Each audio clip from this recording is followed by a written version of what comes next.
látòrí sports, entertainment, politics, gbogbo tó ń lọ nígboro lórí social media. Àmọ́ máa bá àwọn èèyàn wá àdúrà máa bá àwọn ọ̀dọ́ wa tó máa bá àyàn náà ní kọ̀ọ̀kan. Àwọn fún yín ní soccer tips, àwọn fún yín ní sports, àlẹ́bọ̀ fún yín láwọn tó ẹ pé ẹ tó bá ń jẹ́ fans àlẹ́mọ̀ rí nǹkan tó gbádùn láti mọ̀ tẹ̀lé wa. Owó tẹ̀ fi ra dátà ọ̀dún wọ̀nyí o, owó tẹ̀ fi wọ́ ọ̀dẹ̀ fọ́ o, àwọn náà mọ̀ wá fún yín o. Aha! All over the world. Tẹ́ bá fẹ́ mọ̀ bó ṣe ń lọ káàkiri àgbáyé. Kaya TV radio jẹ́ kọ́ mọ̀. Ẹ follow. Orin lóríṣiríṣi, ètò tó mọ́gbọ́n wá. Kaya TV radio ní kẹ́ follow. Ìròyìn lẹ́kùnrẹ́rẹ́ ọ̀rọ̀ òṣèlú náà kò gbẹ̀yìn òye. Kaya TV radio ní kẹ́ follow. Dádì ẹ mọ̀ mi o, ẹ like kẹ́ follow ẹ. Kaya TV radio ní kẹ́ follow. Kaya o, Kaya o. Kaya TV radio ní kẹ́ máa wò kẹ́ máa follow. Ẹ̀lẹ́mbẹ̀ wọn.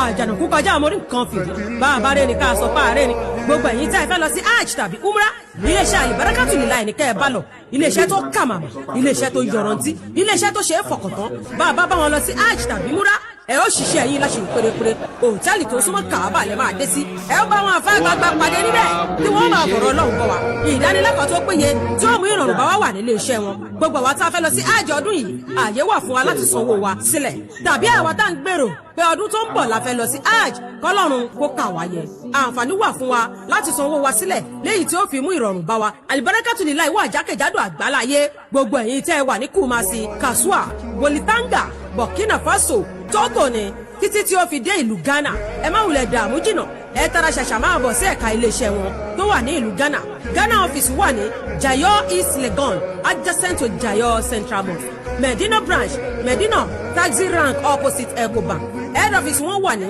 suite 2 Olomore housing estate Abeokuta Ogun State Lagos branch ó wà ní shop 31 Abraham Adesanya shopping complex Onípàánù Ṣómólú Lagos Ìjẹ̀bú-Òde branch ó wà ní SA Awoyelu Street off Ibadan Garage beside Health Center Dogbo Ìjẹ̀bú 1760.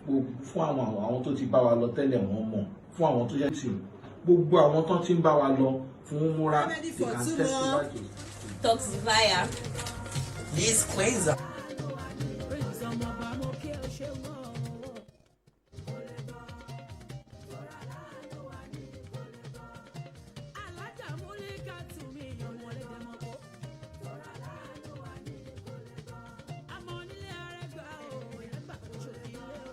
بسم الله والحمد لله والصلاة والسلام على رسول الله وبعد.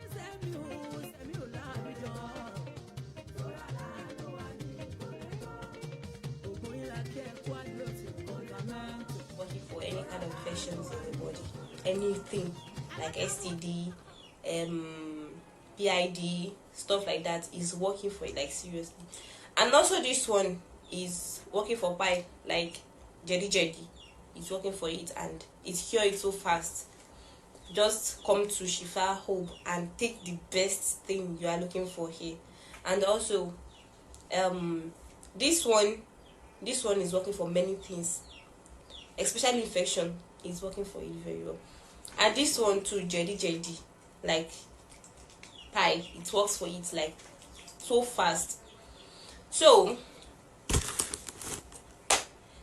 I like yours. Shifa Hope here can come patronize us here. We really appreciate you, and also you see the best from us. Yeah, you see the best from us, inshallah. Assalamu alaikum. Assalamu alaikum wa rahmatullahi wa barakatuh. Ẹ káàsán o, mo kí gbogbo wa lórí ìkànnì láti iléeṣẹ́ Shafi Hope Divine Healing òun náà la ti ń sọ̀rọ̀ a fẹ́ sọ nípa àwọn oríṣiríṣi àwọn product tá a ní fún àwọn àìlera ara wa so òun náà ni irú eléyìí báyìí nísìnyí ó ń ṣiṣẹ́ fún jẹ̀díjẹ̀dí then ẹni tó bá ní quick ejaculation ó ń ṣiṣẹ́ fún orúkọ ẹ̀ ní flusher lòún báyìí. Eléyìí ó ń ṣiṣẹ́ fún infection, ẹni tó bá ní oníranran infection lára, eléyìí ń ṣiṣẹ́ fún infection, ó dẹ̀ tún ṣiṣẹ́ fún tumor. So iṣẹ́ tòun nìyẹn. Miracle in Camel, Allahu Akbar kabira. Miracle in Camel, ó ní bá a ṣe fi ń treat àwọn patient wa, ó sì dá pọ̀ ká mọ̀ ní nílé. So ẹni tó bá fẹ́ àlàyé lórí ẹ̀ kàn sí wa kí wọ́n DM wa.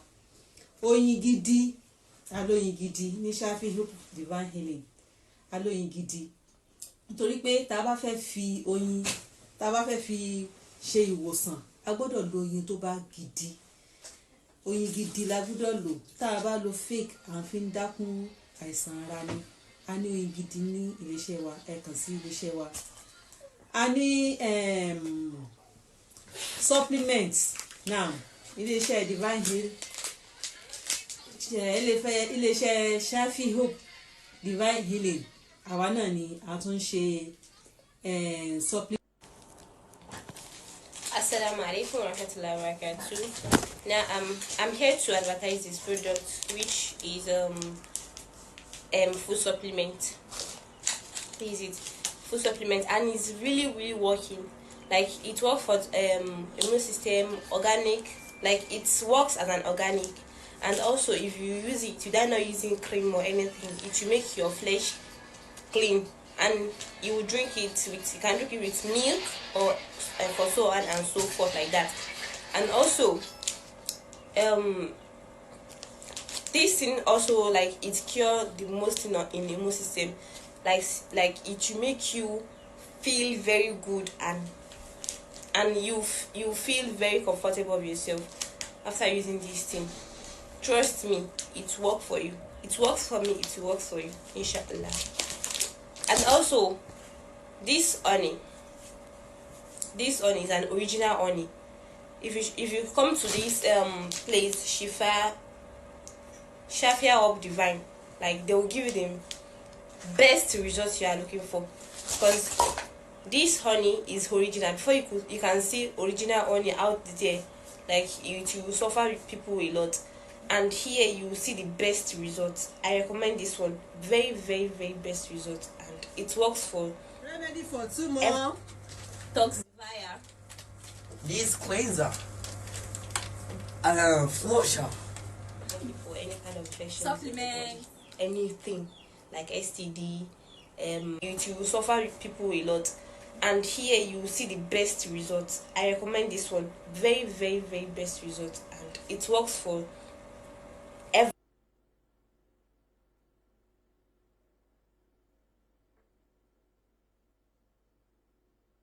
remedy for tumor, Toxify, this cleanser, flusher. supplements, welcome to Shifa Hope Health and Care Services. Náà mẹ́tún káàbọ̀ padà lẹ́ẹ̀kan sí. Èmi ọmọ yín náà ni, olólùfẹ́ yín, Ibrahim Abdulrafi, láti lè ṣe Shafi Hope Divine Healing Global Limited. Òun náà ni àtúntún kàn sí wa. Àwọn èèyàn tún mọ̀ pé mi ní Dr. Shafi. So ó ní pé ní nǹkan tó kù tá a tún fẹ́ jẹ́ kí a mú dé tí gbọ́ wa. Òun náà ni pé àìsàn tán ń pè ní fibroid, ìyẹn ìju. So ìju náà jẹ́ nǹkan tó jẹ́ pé máa ṣokùnfà infertility. Báwo ló ti ṣe máa ń bẹ̀rẹ̀ gan? Ló fi jẹ́ pé inú oògùn wa tó jẹ́ pé ó ń bẹ ń Ghana lọ́wọ́lọ́wọ́ báyìí. Ara iṣẹ́ tó ń ṣe nìyẹn. Bó ni fibroid ṣe máa ń bẹ̀rẹ̀, ìyẹn tá à ń pè ní ìju. Òun náà ni kéèyàn ní infection. Tí infection bá ti pọ̀, bóyá PID ni, bóyá STD ni, àti bẹ́ẹ̀ bẹ́ẹ̀ lọ́nà oríṣiríṣi àwọn infection eléyìí tó jẹ́ pé ó máa ń dà àwọn èèyàn láàmú. Tó bá ti di kó pẹ́ lára, òun yóò wá máa upgrade títí tí ó fi wá máa mú oríṣiríṣi ẹ̀yà wá. Òun náà ni máa ń fa tuber blockage. Ìyẹn ni pé kí ibi tí obìnrin àpòlá ilé ọmọ tó jẹ́ pé obìnrin tí máa ń ṣe nǹkan oṣù tó jẹ́ pé ó dàbí triangle báyìí.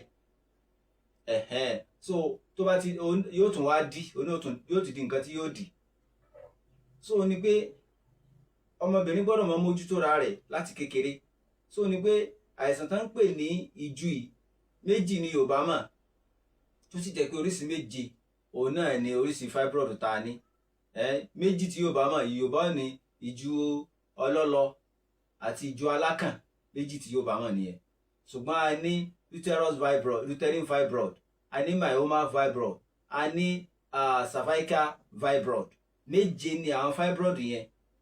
So ló jẹ́ pé a gbọ́dọ̀ wòra wá ran ìkéyìí tá a bá ti rí nínú infection káyì tí mójútó ra wa. So tí ọ̀rọ̀ bá ti wá dọ̀rọ̀ fibroid and oògùn tó ń jáde láti lè ṣe wa náà kódà tá à ń sẹ́ndì ẹ̀ sókè òkun tọ́lọ́mọba àlekèlá sì ń bá wa fi àlùbáríkà sí.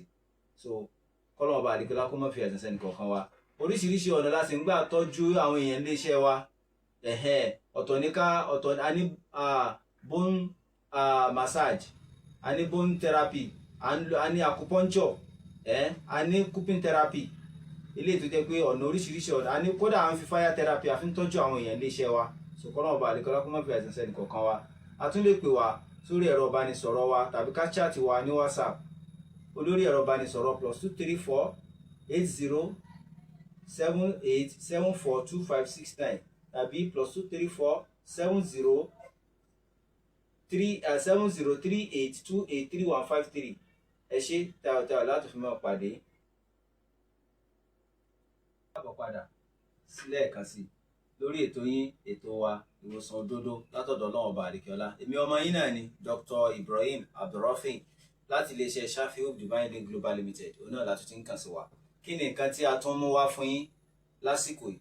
Òun náà ni àlàyé lórí tí wọ́n ń pè ní ọ́sà tí Yorùbá mọ̀ sí ọgbẹ́ inú. Kí ni tí wọ́n ń pè ní ọgbẹ́ inú? Òun náà tí wọ́n ń pè ní ọ́sà, òun náà ni egbò ni wọ́n ń pè ní ọ́sà. Ìyẹn lè ní ọ́sà níta tí ó jẹ́ níta táwọn wò báyìí lára, ìyẹn sì lè ní nínú náà. Tí ó bá ti di pé ìyẹn ní egbò lára tí ó tètè fẹ́ san, àwọn tá ń pè ní ọ́sà nìyẹn. Tàbí egbò tó wà nínú téèyàn ò rí, ọ́sà nìyẹn. So kí wá ní ṣokùnfà ọ́sà inú yìí tó jẹ́ pé ọ̀pọ̀lọpọ̀ ti wò pé kò sí ọ̀nà àbáyọ lórí ẹ̀.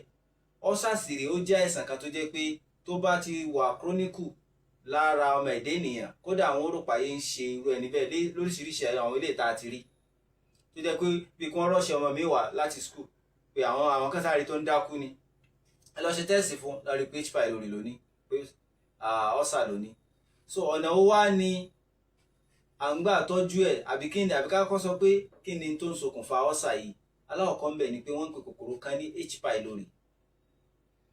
Ó fẹ́ wọn bóyá ká sọ pé nínú gbogbo ẹ̀dá tọ́lọ́run ọba àlékèọlá dá, bóyá ká sọ pé 80% òun náà ni ó ní H. pylori lára.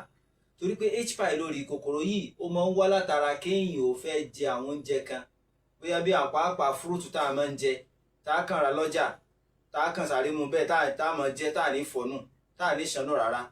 Àwọn kòkòrò yìí ara àwọn nǹkan tá à ń jẹ láìṣànù òní kòkòrò H. pylori ti máa wọlé sára. Tó bá ti wá wọlé sára yóò wá lọ dúró ń bẹ̀ tí ó máa wá ọ̀nà láti lè bá a lè penetrate wọnú inú ara. Bó ló ṣe wá máa ń ṣẹlẹ̀ tó bá ti di pé èèyàn ò máa jẹun déédéé, èèyàn ń fi bí panú, ó pé bóyá òun ṣiṣẹ́ lọ láti òun ti jí jáde láàárọ̀ kò wá nǹkan kan jẹ, ó wá tún débi iṣẹ́ ló tún wò pé òun ṣiṣẹ́ díẹ̀ títí tó fi di pé ebi ń pa. Táìmù tébí bá ń pa yẹn oje kan sì ń bẹ tó jẹ́ pé ìmọ̀ kan sí àwọn oúnjẹ wa tá a bá ti jẹ. So tó ń jẹ yìí bá ti wá àsìkò tó yẹ kí oúnjẹ yìí oje tá à ń sọ yìí, ásíìdì tá à ń sọ yìí, àsìkò tó yẹ kó kán sórí oúnjẹ tí ò bá ti wá rí bí oúnjẹ kán sí, yóò wá máa kán sórí ìfun bí tá à ń jẹ oúnjẹ sí, ìyẹn stomach. Tó bá ti wá rí bó ń kán sí orí stomach, yóò wá lọ jẹ ní tí wọ́n ń pè ní ṣàkì. Ẹ rí i pé tá a bá fẹ́ jẹ ṣàkì ó ní nǹkan kan tá a kọ́kọ́ bó tó dàbí tówẹ̀ báyìí. So kòkòrò yìí tó bá ti wá di pé oje tá à ń sọ yìí ó kán sórí oúnjẹ, ó kán sórí ikùn tí òrò oúnjẹ tí ó kàn sí, yóò wá lọ kán sórí kíní ṣàkì tá a máa ń bòun. Tó bá ti wá kán sórí ẹ̀ yóò wá fá kíní bí tówẹ̀ yẹn kúrò, yóò wá máa bọ́ sórí ẹran ṣàkì tá a máa ń jẹ gangan yẹn. Ibẹ̀ ni kòkòrò H. pylori yóò ti wá wọlé síbẹ̀ tí ó wá máa wá jẹ ẹran ara yẹn lọ. yóò wá di egbò tó jẹ́ pé oríṣiríṣi ọ̀sà ló wà, peptic ọ̀sà wà, duodenal ọ̀sà wà, ọ̀sà pé oríṣiríṣi. Kódà tí ọ̀sà bá chronic tán, ẹlòmíì ó rò pé bóyá àti òun ló ti fẹ́ fèlì ni. Sún ló fi jẹ́ pé ọ̀sà kìí ṣe àìsàn kan tí èèyàn máa ń fojú kékeré wò, kìí ṣe àìsàn tí èèyàn máa ń fojú kékeré wò. So ni pé ọ̀sà jẹ́ nǹkan tó jẹ́ pé kódà wọ́n máa ń ṣe operation rẹ̀ lọ hospital nígbà tó bá ti pé ó bá jẹ ìfun dé àyè kan, wọ́n ó wá gé ibi ìfun yẹn. Ká sì wo Yorùbá ní ojú àpá ò kí ń jojú ara. So tó bá ti wá gé, yóò wá di pé wọ́n wá máa sọ oúnjẹ tí rẹ̀ níbẹ̀ lè jẹ. So àlùmímù ni pé ní kókó òun náà ni pé oògùn ń bẹ nílé iṣẹ́ wa tá à ń gbìyànjú tí ń jáde tọ́lọ́mọba àlejò láti ń fa àlùbáríkà sí. Akálàṣe mi máa ń sọ fáwọn èèyàn, gbogbo ẹni tí ó bá tọ́jú ọ̀sà láyé ó kéré tán tá a ṣe máa ń tọ́jú ẹ̀ tí máa ń lọ 2 months tàbí jù bẹ́ẹ̀ lọ. Èyí ó lóṣù méjì, tẹlómìí máa ń jẹ́ 40 days ńgbà míì 40 ọjọ́, tó jẹ́ pé a fi máa ń tọ́jú ọ̀sà tí ó sì lọ tán pátápátá, tí wọ́n padà ń lọ ṣe test padà, tó jẹ́ àwọn ẹ̀rí mọ́ jẹ́mìísọ wà ní ọwọ́ wa, tó jẹ́ pé àwọn èèyàn ń ṣe tọ́lọ́mọba àlejò láti ń fi àlùbáríkà sí. So ni pé oògùn bẹ tí ń jáde láti ilé iṣẹ́ wa láti fi lè treat ọ̀sà tí ó lọ tán pátápátá, ìyẹn ọgbẹ́ inú. So eléyìí náà la tún fi ní ká tún sọ fẹ́yìn èèyàn wa kọ́lọ́mọba àlejò lákòmọ́ fi àìsàn sẹ́ni kọ̀ọ̀kan wa, torí pé ọ̀pọ̀lọpọ̀ tí ọ̀sà ń fà a ní patient kan lọ́wọ́lọ́wọ́ báyìí tó jẹ́ pé ọ̀sà náà ló ṣokùnfà ọ̀pọ̀lọpọ̀ àìsàn tí ń bẹ lára aró ẹni bẹ́ẹ̀, lára ẹni tá à ń sọ yìí. Ó ti ní splenomegaly. Ìyí tán ń pè ní splenomegaly ni pé kí n tán ń pè ní spleen kó di nǹkan tó jẹ́ pé ó ti wá wú. Kódà ẹni tó ti ní kidney stone, lára àwọn nǹkan tó tún ti ṣokùnfà lélẹ̀. So ló fi jẹ́ pé ká mọ̀ wòra wá ràn tá a bá ti rí pa ní àìsàn kan, ká tètè mójútó ra wa kó tó di pé yóò lọ máa fa àwọn ẹ̀yà ara míì náà sínú àìsàn. Kọ́lọ́mọba àlejò lákòmọ́ fàṣẹṣẹ nìkọ̀ọ̀kan wa. Ẹ ṣé táwọ̀táwọ̀ láti fi máa pàdé.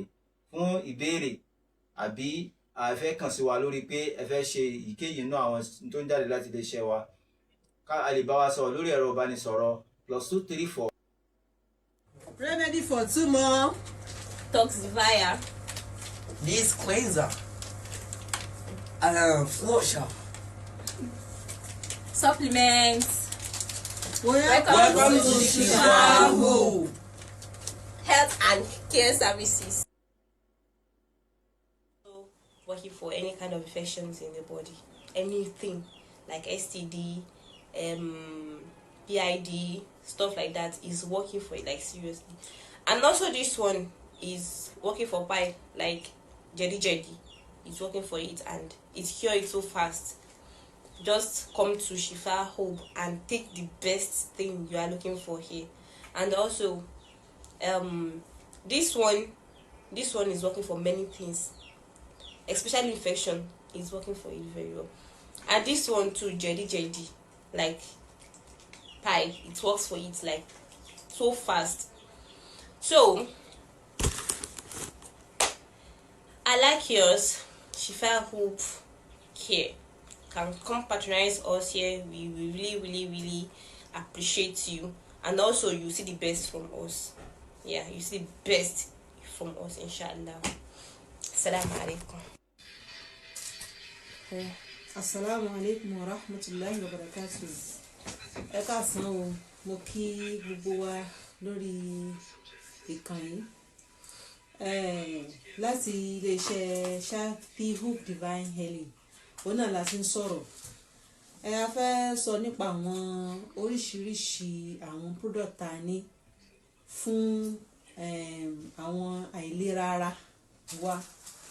So òun náà ni irú eléyìí báyìí nísìnyí ó ń ṣiṣẹ́ fún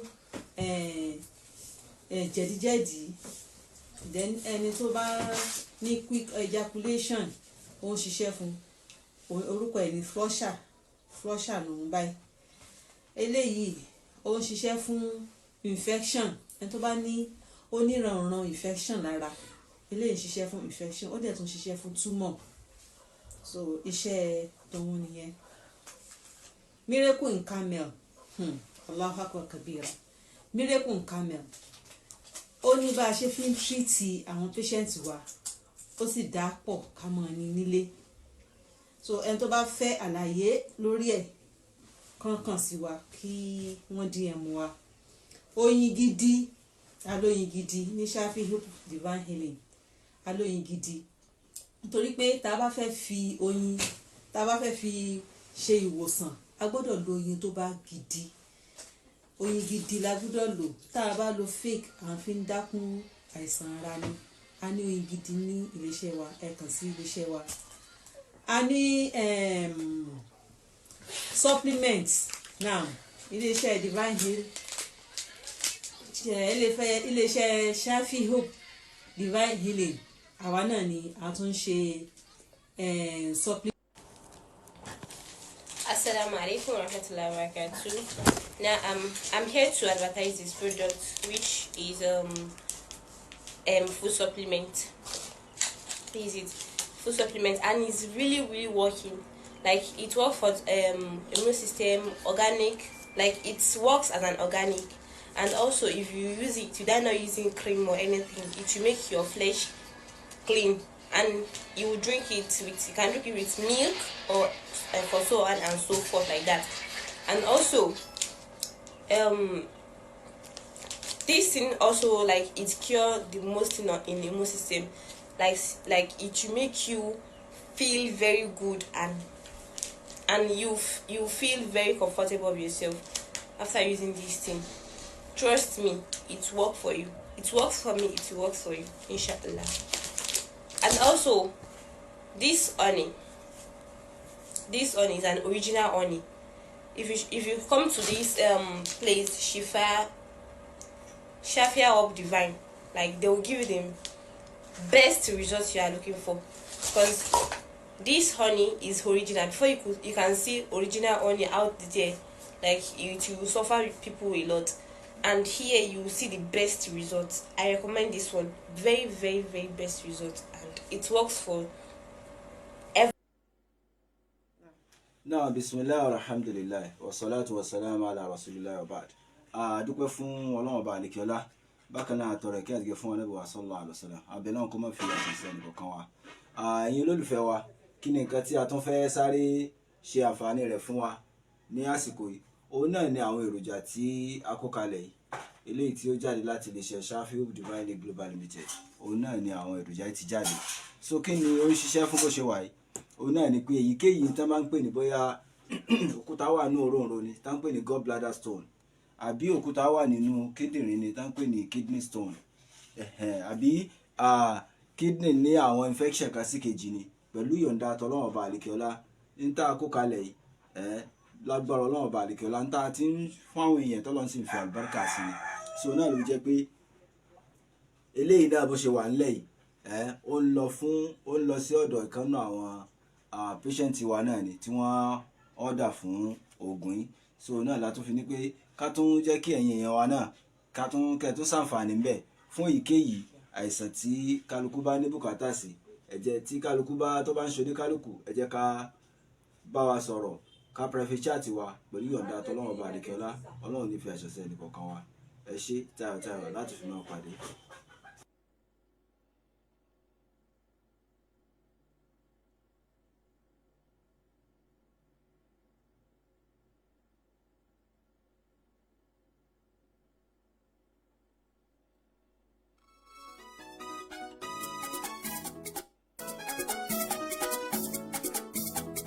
TV rédíò iléeṣẹ́ tó dára ni.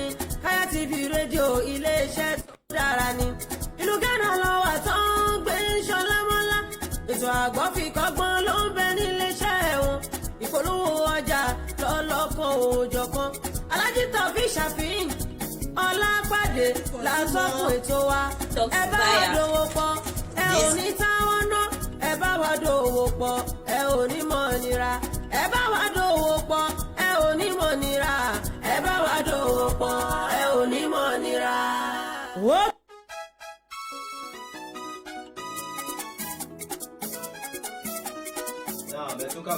Kaya TV rédíò iléeṣẹ́ tó dára ni. Kaya TV rédíò iléeṣẹ́ tó dára ni. Ìlú Ghana ló wà tó ń gbé ṣọlá mọ́lá. Ètò àgbọ̀ fi kọ́gbọ́n ló ń bẹ níléeṣẹ́ wọn.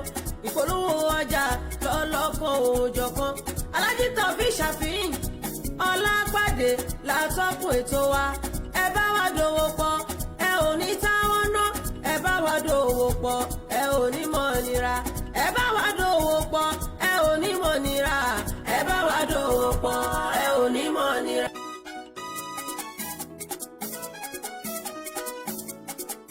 Kaya TV rédíò ilé-iṣẹ́ tó dára ni Kaya TV rédíò ilé-iṣẹ́ tó dára ni ìlú Ghana lọ́wọ́ tó ń gbé ṣọlámọ́lá ètò àgbọ̀ fi kọ́gbọ́n ló ń bẹ níléeṣẹ́ wọn ìpolówó ọjà lọ́lọ́kan òòjọ̀kan Alhaji Taofeek Shafii Ọlápàdé látọ́kùn ètò wa ẹ bá wa dòwò pọ̀ ẹ ò ní táwọn ná ẹ bá wa dòwò pọ̀ ẹ ò ní mọ̀ nira ẹ bá wa dòwò pọ̀ ẹ ò ní mọ̀ nira ẹ bá wa dòwò pọ̀ ẹ ò ní mọ̀ nira. Ó tún ti zẹ̀ o níléeṣẹ́ Kaya TV rédíò oríṣiríṣi abala ètò ló wà níbẹ̀ bí ìfọ̀rọ̀wánilẹ́